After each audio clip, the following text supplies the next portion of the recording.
मुकुंदनगरातील धीरज परदेशी हल्ल्याचे गूढ उकलणार. दर्गा दायरा परिसरात फॉरेन्सिक पथक दाखल. घटनास्थळाची बारकाईने तपासणी. भिंगार कॅम्प पोलिसांकडून महत्त्वाचे धागेदोरे शोधण्यास सुरुवात. अहिल्यानगर. मुकुंदनगर परिसरातील धीरज परदेशी हल्ला प्रकरणाच्या तपासाला आता वेग आला आहे. दर्गा दायरा परिसरात फॉरेन्सिक पथक दाखल झाले असून घटनास्थळाची बारकाईने तपासणी करण्यात येत आहे.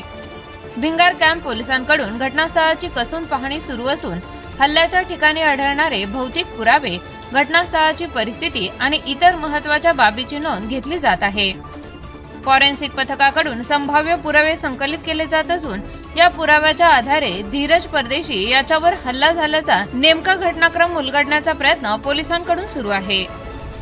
दरम्यान हल्ल्यामागचे नेमके कारण काय, या हल्ल्यात आणखी कोणाचा सहभाग आहे का, यासह विविध शक्यतांच्या दिशेने पोलीस तपास सुरू आहे.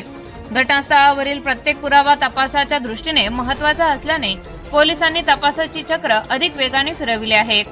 फॉरेन्सिक अहवालातून महत्त्वाचे धागेदोरे समोर येण्याची शक्यता असून त्यानंतर तपासाला आणखी स्पष्ट दिशा मिळू शकते. त्यामुळे धीरज परदेशी हल्ला प्रकरणामागचे नेमकं सत्य काय, हल्लेखोरांपर्यंत पोलीस कधी पोहोचणार, याकडे आता संपूर्ण अहिल्यानगरचे लक्ष लागले आहे. Bureau report, ATV news, Ahilyanagar. काल जो हल्ला झाला होता, सदर प्रकरणात आपण सविस्तर गुन्हा नोंद करण्यात आलेला आहे. यातील जो पेशंट आहे त्याची प्रकृती चिंताजनक असून तो हॉस्पिटलमध्ये आता उपचार सुरू आहेत त्याच्यावर. त्याचा जो सहकारी त्याच्यासोबत या ठिकाणी काम करत होता त्याची आपण फिर्याद घेऊन गुन्हा दाखल केलेला आहे आणि पुढील तपास आपण सुरू केलेला आहे. यामध्ये एक आरोपी आपल्याला ताब्यात असून इतर आरोपींची नावं निष्पन्न झाली असून सदर आरोपींचा आपण जे फरार झालेले त्यांचा शोध घेत आहोत. आणि आजचा जो आरोपी आपण अरेस्ट केला होता त्याला आपण कोर्टात दाखल करून त्याची PC पण घेतलेली आहे. आणि आज या ठिकाणी आपण घटनास्थळी येऊन घटनास्थळ पंचनामा फोरेन्सिक व्हॅनच्या सह पण केलेला आहे. साधारण किती आरोपी या संपूर्ण प्रकरणामध्ये? साधारणतः फिर्यादीने जे आपल्याला सांगितलं त्याप्रमाणे 6 आरोपी आपण त्यांना सांगितले होते. त्यातले आपल्याला 4 आरोपींची नावं निष्पन्न झालेली आहेत, पण इतर नावं आणि इतर बाकी तपास आपण सुरू आहे.